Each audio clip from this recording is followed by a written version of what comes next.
رب العالمین والصلاة والسلام علی سید المرسلین وعلی آلہ واصحابہ واہل بیتہ واولیاء امتہ اجمعین۔ قال اللہ تبارک و تعالی فی القرآن المجید والفرقان الحمید وما ارسلناک الا رحمة للعالمین آمنت باللہ ورسولہ وصدق اللہ المولانا العظیم۔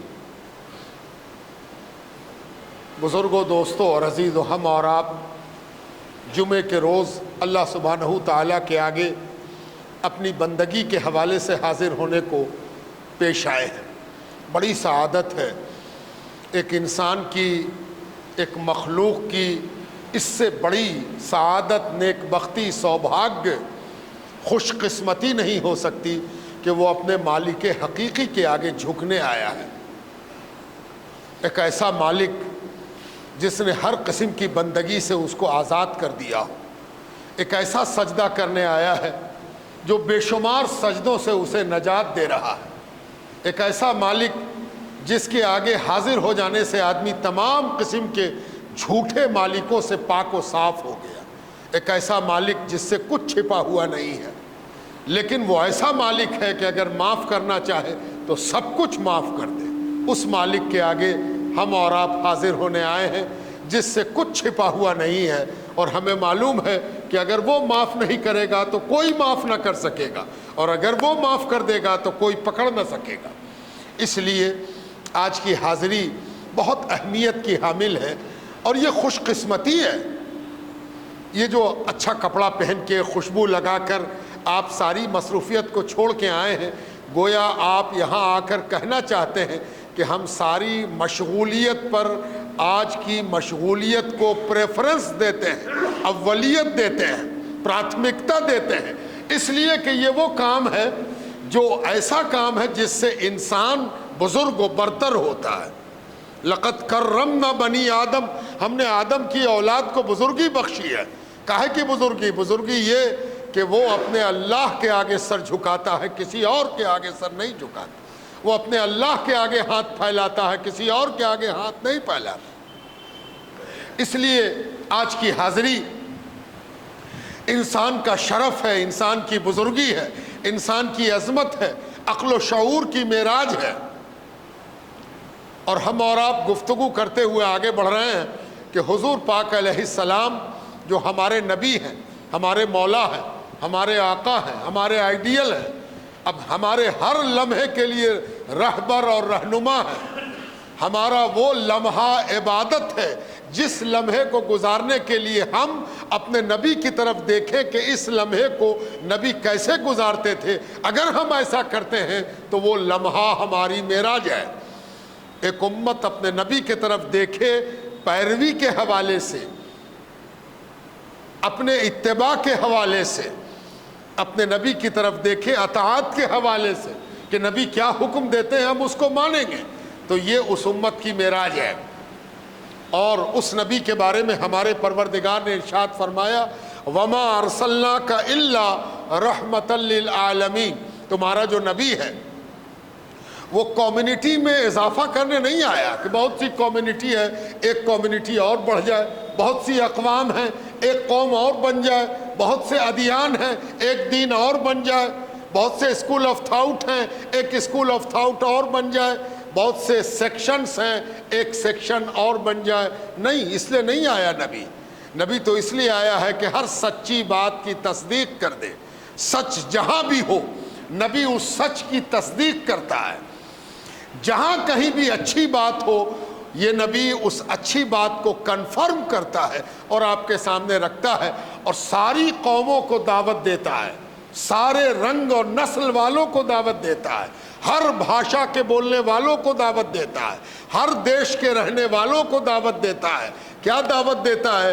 کہ ہم اور تم نجات کا ایک راستہ رکھتے ہیں۔ اگر تم چاہتے ہو کہ ہم کلیان تک پہنچ جائیں، کامیابی تک پہنچ جائیں، کامرانی تک پہنچ جائیں، انسانیت کی معراج تک پہنچ جائیں، اس کا صرف ایک راستہ ہے، اور وہ راستہ یہ ہے کہ تم ان اچھائیوں سے پریپورن ہو جاؤ، تم وہ بھلائیاں اور اچھائیاں سیکھ جاؤ جو انسانیت کے لیے لازم، ضروری اور پہچان ہے۔ گویا ہمارا نبی توڑنے اور بانٹنے نہیں آیا ہے، اس کا کام ہے جوڑنا، جمع کرنا، اکٹھا کرنا۔ اور جب ایسا کام ہوگا تو اس بات کی پہچان ہوگی کہ کہاں کہاں ہم نے توڑنے کی کوشش کی ہے، کہاں کہاں ہم نے بانٹنے کی کوشش کی ہے۔ توڑنا اور بانٹنا یہ دنیا کا بڑا پسندیدہ مشغلہ ہے۔ کیسے کیسے بانٹتے ہیں ہم لوگ؟ تو سب سے پہلے ہم یہ بانٹتے ہیں کہ کالا ہے، یہ گورا ہے۔ اس کے بعد ہم بانٹتے ہیں کہ یہ انڈین ہے، یہ نان انڈین ہے، یہ ایشین ہے، یہ یوروپین ہے، یہ امریکن ہے۔ اس کے بعد ہم بانٹتے ہیں لینگویج کے بنیاد پر، یہ تو ہندی بولتا ہے، یہ انگلش بولتا ہے، یہ اردو بولتا ہے، یہ چائنیز بولتا ہے، یہ سنسکرت بولتا ہے، یہ پالی بولتا ہے، یہ پراکرت بولتا ہے۔ اور اس کے بعد کیا بانٹتے ہیں؟ تب پھر ہم اس کے چھوٹے چھوٹے سیکشن بھی کرتے ہیں۔ تب پھر ہم کہتے ہیں یہ فلاں پارٹی کا ہے، یہ فلاں اسکول آف تھاؤٹ کا ہے، یہ فلاں مزاج کا ہے، یہ فلاں رنگت کا ہے، اس کی اسکول آف تھاؤٹ یہ ہے، یہ ایسا سوچتا ہے۔ دیکھ رہے ہیں آپ، یہ سب بانٹنے کے موٹے موٹے طریقے ہیں جس پر دنیا بٹی ہوئی ہے۔ اور سب اگر کوئی لیڈرشپ تیار بھی ہوتی ہے تو ہم کہتے ہیں ہم کالے کے لیڈر ہیں۔ ہم کون ہیں؟ ہم گورے کے لیڈر ہیں، ہم اردو بولنے والوں کے رہنما ہیں، ہم ہندی بولنے والوں کے رہنما ہیں۔ یہ کیا ہے؟ یہ بھارت کے نائک ہیں، یہ کیا ہیں؟ یہ چین کے نائک ہیں، یہ تو ایشیا کے لیڈر ہیں، یہ افریقہ کے لیڈر ہیں۔ کوئی ایک آدمی بھی ایسا پیدا نہیں ہوتا جو سب کے ادھیکاروں اور سب کے حقوق، سب کے لیے جسٹس، سب کے لیے برابری، سب کے لیے مساوات کی بات کرتا ہو۔ ہم اس نبی کے ماننے والے ہیں جو سب کو مخاطب کرتا ہے۔ آپ کا قرآن اللہ سبحانہ تعالیٰ کا نازل کیا ہوا اللہ کی کتاب، اس میں دو قسم کے مخاطبت ہے۔ ایک مخاطبت وہ ہے جس میں اللہ تعالیٰ نے سارے انسانوں کو مخاطب کیا ہے، ایک ایک انسان۔ یہاں پر ہمارا قصور ہے کہ ہم قرآن کو سارے انسان کو دکھا پائے، ہم سارے انسان تک پہنچا پائے۔ ہماری یہ ڈیوٹی تھی کہ تم قرآن والے کہلاتے ہو تو یہ قرآن ان کو بھی دکھاؤ جن سے اللہ نے قرآن میں سمبودھن کیا ہے، مخاطبت کی ہے۔ اللہ تعالیٰ فرماتا یا ایھا الناس، اے لوگو، اے انسانوں، اے آدمیوں۔ کون اس سے مراد ہے؟ آپ؟ ہم؟ نہیں، اس سے ہر وہ آدمی مراد ہے جو انسانی گنتی میں ہے، جو انسان ہے وہ سب مراد ہے۔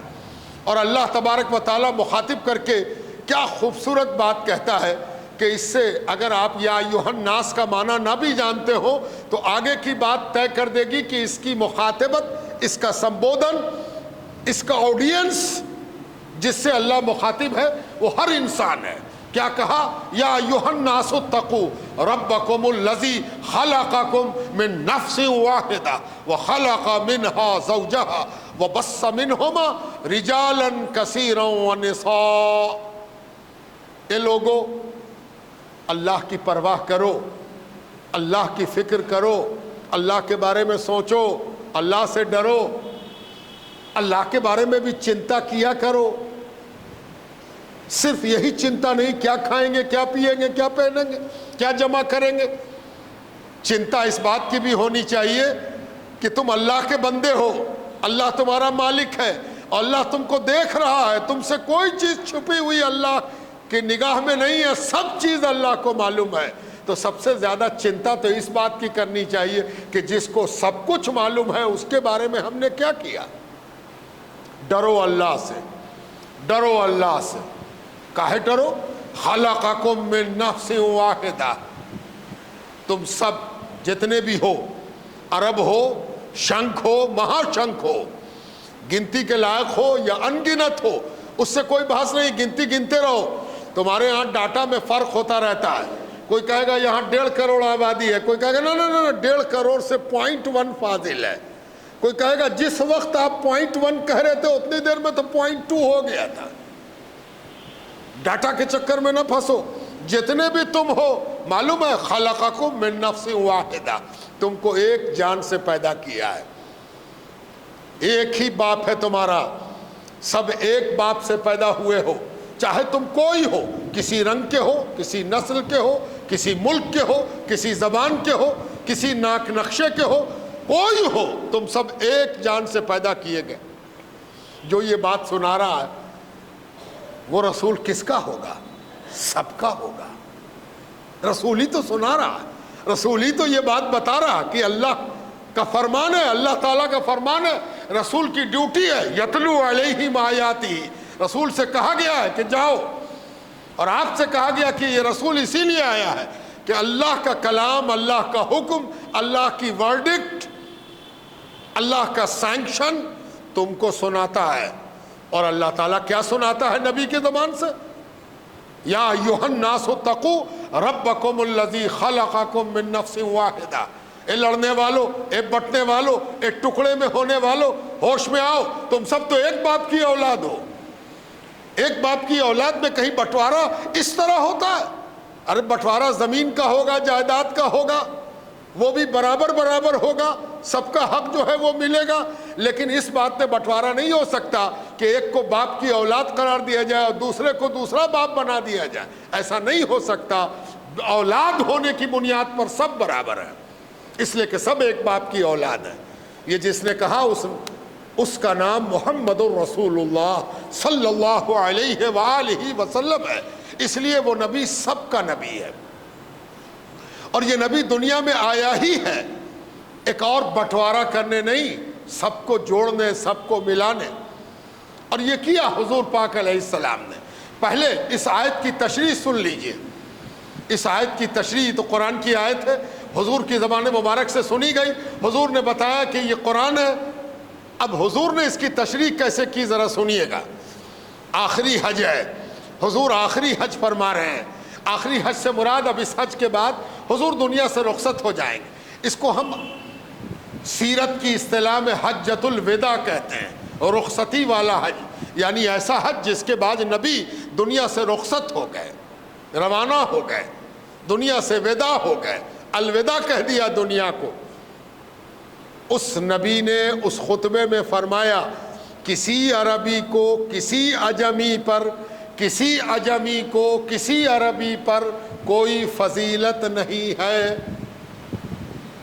جب سب ایک باپ کی اولاد ہیں تو اولاد ہونے کی بنیاد پر کوئی اولاد افضل اور کوئی کمتر نہیں ہو سکتی۔ باپ کی اولاد ہے، ماں کی اولاد ہے، تو ماں باپ کی اولاد میں تو اولاد برابر ہے۔ اولاد میں ماں باپ کیسے فرق کر سکتے ہیں؟ کوئی سوال ہی نہیں اٹھتا کہ کوئی فرق ہو جائے۔ میں نے کبھی کبھی ایک واقعہ سنایا ہے، وہ واقعہ گو کہ معمولی ہے، دنیا داری کا ہے، لیکن اس سے ایک بات سمجھ میں آتی ہے کہ ایک شخص پڑھ لکھ کے جب اپنی اس حیثیت میں پہنچا کہ دنیا کو فیس کرے تو اس کی شکل و صورت دیکھنے میں بڑی ڈراؤنی تھی، رنگ بھی اس کا سیاہ تھا اور ناک نقشے بھی بڑے تیکھے تھے، بہت خطرناک ناک نقشہ نظر آتا تھا، ڈراؤنا تھا، اللہ نے بنایا تھا، کسی کے آدمی کے بس میں نہیں ہے کہ اپنا چہرہ خود سے بنا لے۔ آپ کے بس میں ہے کیا کہ اپنی ناک کو اپنی طبیعت کے مطابق کر لیں؟ اللہ تعالیٰ نے جو دیا ہے نا، اور اللہ تعالیٰ نے ایک اور خوبی کی چیز دی ہے کہ آدمی کو عموماً اپنے چہرے کے بارے میں یہ احساس ہوتا ہے کہ جو ہم ہیں سو کوئی نہیں ہے نا۔ اگر نہ ہو یہ فریب پیہم، دم نکل جائے آدمی کا، اگر آدمی کو یہ احساس ہو جائے کہ میری ناک تو بڑی خراب ہے، تب تو بڑا مشکل ہے جینا۔ اللہ تعالیٰ نے یہ احساس بھی دیا ہے ہم کو کہ ہمارے پاس جو ہے وہ ہمارا ہے، اور ہم ٹھیک ہیں اور ہم بہتر ہیں اور بڑھیا ہے نا۔ اگر یہ احساس نہ ہوتا تو لوگ اپنے منہ پر کریم کیوں لگاتے، اپنے بال کیوں جھاڑتے، اپنی داڑھی میں کیوں کنگھی کرتے؟ ہر آدمی کو یہ احساس۔ تو ایک آدمی تھا، اس کا ناک نقشہ بڑا بھدا اور بڑا عجیب و غریب تھا، اس کو ایک بیماری بھی ہو گئی تھی جس کی وجہ سے وہ چہرہ اور ڈراؤنا ہو گیا تھا۔ وہ ایک انٹرویو دینے گیا، نوکری کے سلسلے میں، پڑھ لکھ لیا تھا، اچھی پڑھائی کی تھی، وہ نوکری کے انٹرویو دینے گیا، بڑا انٹرویو تھا، بڑا بورڈ تھا، بورڈ کے ایک ممبر نے جب اس کا نام پکارا گیا اور وہ اندر داخل ہوا تو اس کو دیکھتے ہی ایک ممبر نے گھبرا کے کہا سو ہارر، تو بڑا ڈراؤنا ہے، بہت ڈراؤنا ہے، اس کو دیکھ کے تو ڈر لگتا ہے، اتنا خطرناک قسم کے چہرے والا۔ گو کہ اس نے آہستہ سے کہا تھا، لیکن انٹرویو دینے والا ظاہر ہے جب کسی کو کوئی عیب ہوتا ہے، کوئی کمی ہوتی ہے تو ذرا کنشس بھی ہوتا ہے، وہ اپنے عیب کے بارے میں ذرا ہوشیار بھی ہوتا ہے، اس کو لگتا ہے کہ میرے عیب پر کسی کی نظر پڑے گی تو وہ کیا بولے گا، یہ اس کو احساس ہوتا ہے۔ تو اس کے کان میں آواز چلی گئی کہ انٹرویو کا ایک ممبر ہمیں دیکھ کر کہہ رہا کہ یہ تو بڑا ڈراؤنا ہے، یہ تو بہت ڈرا دینے والا ہے۔ تو وہ چلتے چلتے انٹرویو کی کرسی پر بیٹھتے بیٹھتے اس نے ایک جملہ کہا، اس نے جو جملہ کہا وہ غور سے سنیے گا، اس نے کہا کہ میری ماں نے تو مجھے کبھی ایسا نہیں کہا، میری ماں نے تو مجھے کبھی ایسا نہیں کہا۔ یہ ایک آفاقی سچائی ہے۔ آپ ماں باپ کو جو سمجھ لیجئے، جہاں پر درکنار کر دیجئے، لیکن یاد رکھیے ماں باپ وہ چیز ہے جو اپنی اولاد کو جیسی بھی ہو وہ اس کی پونجی ہے، وہ اس کا سرمایہ ہے، وہ اس کے گملے کا پھول ہے، وہ اس کے گلدان کا ایک پھول ہے، بھلا وہ کیسے انکار کر سکتا ہے۔ اور ایک بات عقیدے کی سن لیجئے، ماں باپ تو کبھی کبھی، میں نے ایسی بکری بھی دیکھی ہے، ایک بکری کو میں نے دیکھا کہ اس کے 2 بچے تھے، جب اس کو بچے کو پلانے کا وقت آوے تو ایک بچے کو ڈھونس مار دے، ایک بچے کو پلا رہی۔ تو میں بہت غور سے دیکھتا تھا، کئی بار ہم نے دیکھا، ہم نے کہا اچھا تو یہ بیماری جانوروں میں بھی پائی جاتی ہے، کبھی کبھی آدمیوں کو بھی لگ جاتی ہے کہ آدمی اپنے ہی اولاد میں سے ایک کو ڈھونس مار دیتا اور ایک کو سٹاتا ہے۔ لیکن یقین رکھیے، عقیدے کو دھو پوچھ لیجئے، آپ کا رب کسی کو چھوڑتا نہیں ہے، آپ کا رب آپ کا اپنا ہے، آپ سے اس کا تعلق ذاتی ہے، انڈیویجول ہے، آپ اپنے رب کے اکیلے بندے ہیں، آپ بھی تو بندہ بنیے اس کے اور اپنے رب سے اپنے تعلق کو درست کیجئے۔ آپ کا رب آپ ہی کی طرف متوجہ ہے۔ اللہ تبارک و تعالیٰ کی یہ شان ہے کہ جو اس کی طرف بڑھتا ہے چاہے وہ کتنا بھی برا کیوں نہ ہو، وہ اس لیے بڑھتا ہے کہ پروردگار ہم جیسے بھی ہیں تیرے بنائے ہوئے ہیں، تیرا ناک نقشہ بنایا ہوا ہے، میرے ناک نقشے میں تیری قدرت کی انگلیوں کا اثر ہے نا، اور یہ سچ ہے، یہ حقیقت ہے، اس سے کوئی انکار نہیں کر سکتا، اس میں کوئی شامل بھی نہیں ہے، ہم میں سے کوئی کسی کے وجود میں شامل نہیں ہے، یہ پروردگار کا معاملہ ہے۔ تب حضور پاک علیہ السلام نے کیا فرمایا؟ عربی کو عجمی پر، یہ عربی عجمی سمجھ میں آتی ہے بات، جو آدمی عرب کا ہو، اچھا عرب کا علاقہ بہت بڑا ہے، آپ کو معلوم ہے سعودی عرب جو آج سعودی عرب کہلا رہا، یہ نیا نام ہے، جب سے سعودی حکومت بنی اس نے سعودی عرب کر دیا ہے نا۔ ملک کا نام بدلنے سے بدعت نہیں ہوتی ہے، بدعت نئے کام کو کہتے ہیں، جس کام کو حضور یا صحابہ نے نہ کیا ہو وہ بدعت ہے۔ اس سعودی عرب نام پتہ نہیں کس نے رکھا اور بدعت نہ ہوئی۔ غضب کی بات یہ ہے کہ دنیا کو بدعت بگھارنے والے خود بدعتوں میں نہا رہے ہیں، دوسرے کو بدعت کہہ کے امت میں پھوٹ اور افتراق پیدا کرتے ہیں۔ سعودی عرب، چلیے جناب سعودی عرب، لیکن عرب سعودی عرب سے نکل کر مصر تک پھیلا ہوا ہے، یہ عراق، یہ سعودی عرب، یہ یمن، یہ لبنان، یہ سب کیا ہے؟ یہ سب عرب ہے، یہ پورا عرب ریجن ہے۔ تو حضور کیا کہہ رہے ہیں؟ حضور فرما رہے ہیں کہ دنیا کو 2 حصے میں لوگ بانٹتے ہیں۔ کیسے بانٹتے ہیں؟ کہ ایک حصہ دنیا کا عرب ہے اور دوسرا حصہ جو عرب نہیں ہے اس کو ایک نام دیا گیا ہے عجم، عین جیم میم، عجم، عرب اور عجم۔ اب جیسے ہی 2 حصہ ہوا تو یہ جھگڑا شروع ہوا کہ عرب والا افضل کہ عجم والا افضل، عرب افضل ہے کہ نون عرب افضل ہے۔ حضور فرماتے ہیں عربی کو عجمی پر